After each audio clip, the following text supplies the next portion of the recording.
some of the American pronunciation that I have that is a little bit different from the Irish accent or the English accent.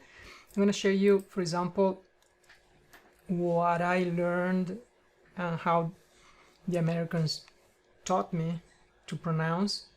And I think that's a difference between the American accent, the English accent, or any other accent. For example, say the word stock. And so the rule that I learned for American accent, every word that has, for example, consonant, O, and consonant, or like here with this cluster of consonants here, they pronounce it like an open A. So I would say stock, pot, whereas in England maybe they say stock, pot, and yours I saw, so that is a little bit different. So I pronounce these words because I learned them like that in the American accent with an open A. The same goes for car, far, father, but. So I would pronounce this one, but, and I realized that you pronounce it a little bit more rounded than the way I pronounce it. So what I learned was to relax my lips and then say but in this case, like in got, so got instead of, for example, got. So the difference when I pronounce this one, in this case, is the relaxed A, and I say got. Whereas this one here would be the open A, got, like in father or in car.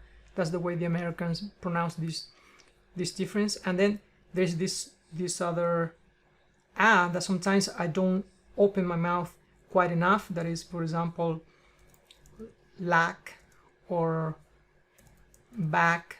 3 different A's that I learned: relaxed A, but, luck, got, open A, stock, pot, car, far, father, and then open A, but with the lips more like in a smile, lack, back.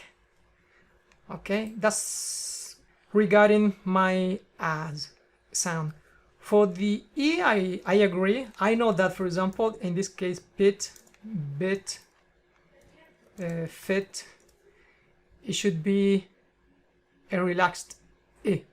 Bit, fit, give, instead of, I don't know, pit or beat or flee. And I have to practice a little bit more. I have to find more words with these sounds and try to concentrate on relaxing myself when I pronounce the ordinary E, like in beat or fit or things like that, or those words. Because like in Italian and in Spanish, our E is very strong. It's like the E in peer or fear, so it's always strong. So I have to concentrate myself a little bit to try to pronounce the other E in a relaxed way, like pit, bit, fit. And then as for consonants at the end of words, is a problem for Spanish speakers because we don't pronounce the consonants at the end of a word. We kind of aspire those words. For example, I don't say Madrid, I said Madrid.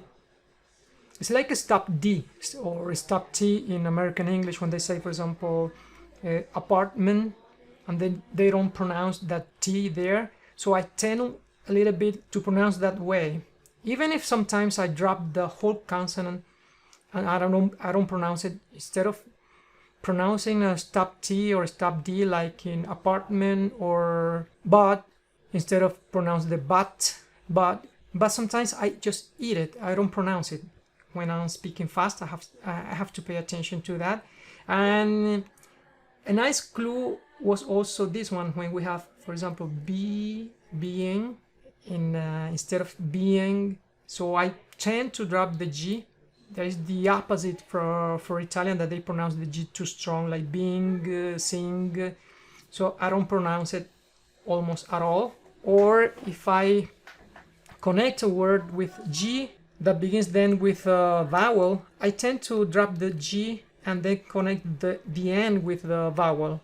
Instead of pronouncing the being, seeing, I tend to pronounce being, seeing. I have to work a little bit harder in those words.